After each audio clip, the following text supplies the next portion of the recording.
Hey guys, I'm back again and I'm here to do Vlogmas video day 10, I think it is. Yes, it's the 10th of December.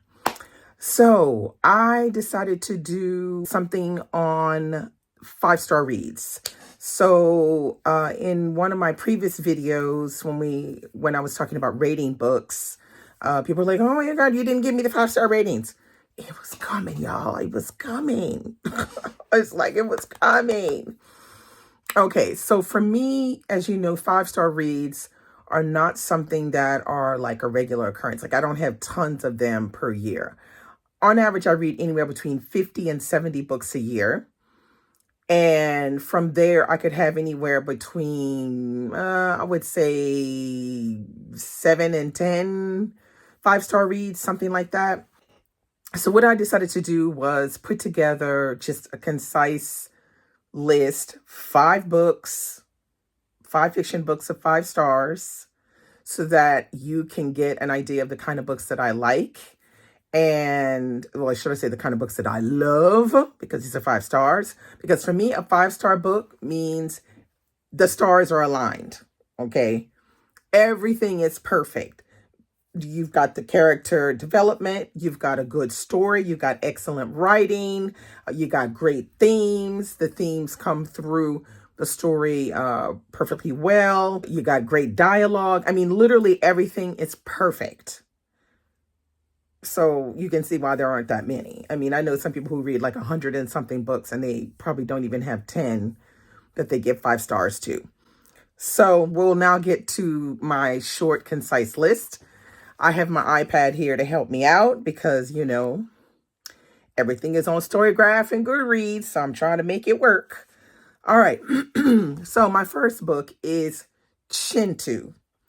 Now, this book is something special because I decided to do this for the Read So Lit Read Along one year and discussed it, Michael and Tatiana, and we had Jennifer Nansabuga Makumbi come to the live chat with us, and it was fantastic. We had such a wonderful discussion and learned so much more about the book. Some things that we didn't pick up, which, you know, goes to show you some 5-star reads may be perfect, but, you know, when you read them a second and third time, you can get something else from them. So let me just read you a little bit about what Chinu is about. In 1750, Chinu Kidda unleashes a curse that will plague his family for generations.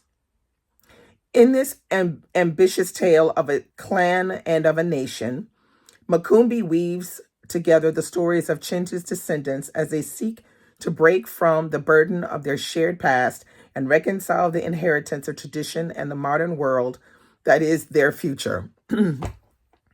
Now, the thing here, I tell you, for Chinu that just grabbed me up real quick was this feeling of a generation and a slightly generational trauma through this curse.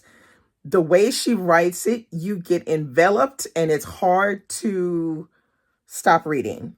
It's just so well done. This book may have not gotten as much press as it should have, but if you haven't read Chinu, I highly recommend it. You will not be disappointed, and you'll probably want to go and read other things by Jennifer Nansabuga Makumbi. Definitely a 5-star read that you must read. Absolutely must read. Okay, the next book on my list is The Book of Night Women, and that is by Marlon James. Oh my God, this book, oh shit. This book is so freaking good.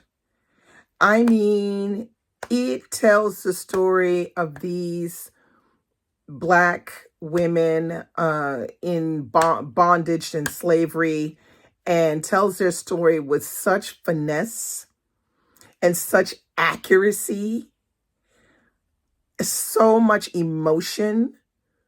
This book had me like in a chokehold like you will not believe. The writing is spectacular. Like Marlon James did that because what he had to do was he really put himself in the place of what it would be like to be a Black woman in slavery. And he also put himself really in a position of what it is to be a woman. And I think a lot of male writers have difficulty with writing women, but he killed it. I mean, he did that. This story is fantastic. Just down to even some of the complexities that he throws in there, that are, borderline what people would not really want to see in a slave narrative. He's put it in there anyway, even down to being inside the slave's head while the slave's having a conversation with the mistress or the master, and then we hear what the slave is thinking at the same time. All of that was just, oh, I can't wait to read that a second time, because it had me in a chokehold. And I think I had read it, I think it was 2 summers ago, and I will always rave about that book. If you haven't read it, you must read it. So I'm going to read you a little bit what it's about. Okay, so it says, The Book of Night Women is a sweeping, startling novel, a true tour de force of both voice and storytelling. It is the story of Lilith, born into slavery on a Jamaican sugar plantation at the end of the 18th century. Even at her birth, the slave women around her recognize a dark power that they and she will come to both revere and fear.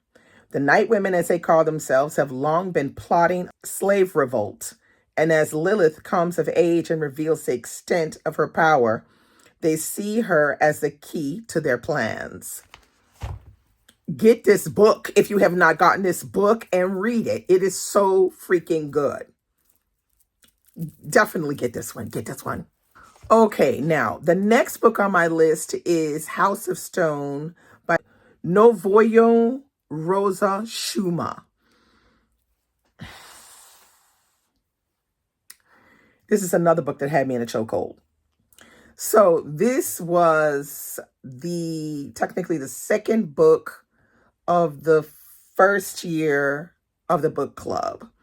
And we read this one, I think it was in January. And this is a book where we learned a lot of things about Zimbabwe and Zimbabwe's very, very scary, terrible past. The discussions on this book, we had such great discussions on this book. And the thing is that the way the book is written, there's a combination of very serious, heavy topic mixed with a bit of humor to a certain extent, or should I say sarcasm as well, while we're learning about the history of Zimbabwe. You need to get this book if you haven't gotten it. So freaking good. Now, there are people, they raved about the audio for this, and I only got the audio for the second half of the book. The first half, I just read it, I think myself, if I remember correctly. In the second half, I read it and listened to the audio simultaneously, because that's how I operate with audiobooks most of the time. But let me tell you, oh my God. All I have to say is Zumani. That's all I got to say. If you've read the book, you know what I'm talking about. Now, let me read a little bit about the book. Okay, it says, pulsing with wit, seduction, and dark humor, House of Stone is a masterful debut that explores the creative and often destructive act of history making. In the chronic turmoil of modern Zimbabwe, Abednego and Agnes Lambo's teenage son, Bukosi, has gone missing, and the Malambos fear the worst. Their enigmatic lodger, Zamani, seems to be their last best hope for finding him. Since Bukosi's disappearance, Zamani has been preternaturally helpful, hanging missing posters in downtown Bulawayo, handing out flyers to passersby, and joining in family prayer vigils with the flamboyant Reverend Pastor from Agnes's Blessed Anointing's church. It's almost like Zamani is part of the family. Get this book and read it and stop playing. Y'all need to get from under your rock if you haven't read this book. Stop playing and get this book. It's so good. Okay, now the next book is called Half A Lifelong Romance, and it's by Eileen Chang. Now, this is a book that Christy, my podcast buddy from Brown Girls Booking Podcast, she suggested that we discuss this one, and we did. So we read it. I hadn't heard of Eileen Chang before, but she's more up on Asian literature than I am. So I didn't know who she was. And when I started reading it, I said, oh my God, that book had me in a chokehold as well. And I'm not even joking. Like, I started reading that book, I think it was a Saturday afternoon, and I read half of this book between, like, I guess it's like 2:30 in the afternoon, and I read all the way to like 7 in the evening without putting the book down.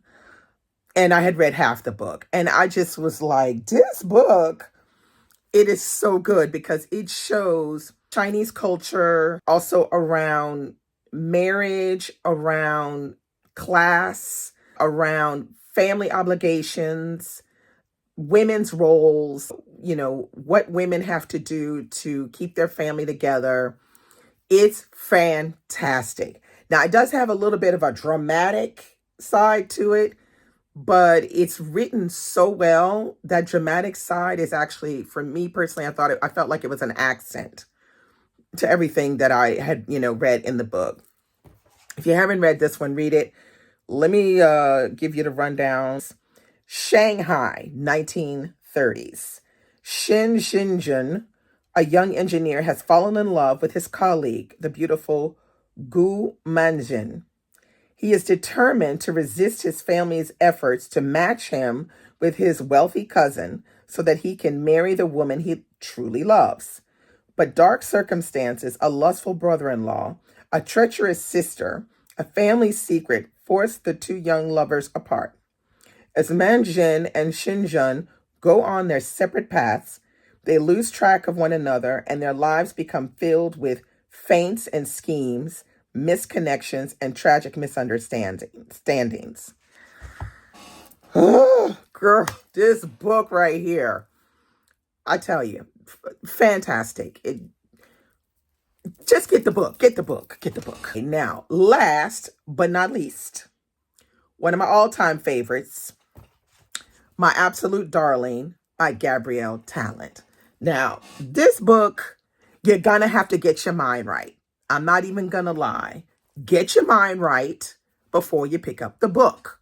So if you have any problem with, there is abuse in the book, because this is a story based on a relationship between an abusive father with his daughter. Now, when I tell you Gabrielle Talent,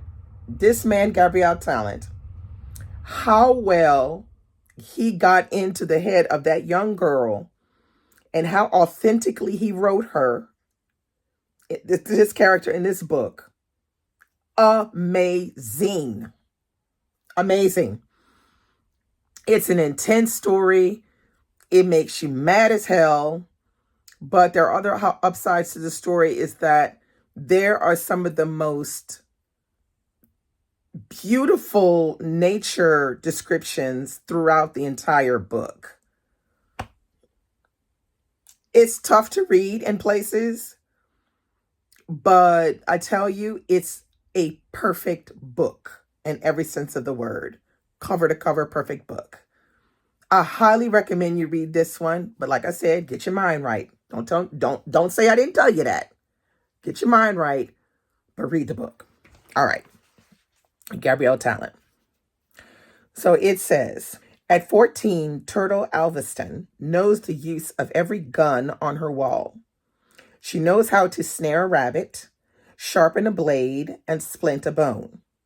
She knows that her daddy loves her more than anything else in this world, and he'll do whatever it takes to keep her with him. But she doesn't know why she feels so different from the other girls at school. Why the line between love and pain can be so hard to see. Or why making a friend may be the bravest and most terrifying thing she has ever done.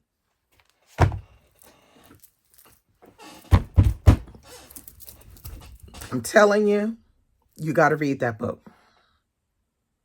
You got to read that book.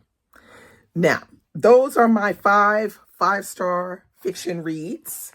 I will come back at some point during the month. I'm not sure when, like how this filming situation is going to go, but I'm going to do my five-star memoirs, and I'm going to do my five-star nonfiction. So look out for that. It's surely going to be in there because I had fun looking through my books to figure out which ones I was going to show you. And I feel like I chose the ones that these are books that like really today I remember them really, really well. And I think about them and I always recommend them to people because I know that when they read them, they're going to love them. So that's my five-star fiction novels. Comment below. Tell me if you've read any of these or if there's any of these that you're interested in. And let me know what your five-star reads are. So I'll be back tomorrow. Bye.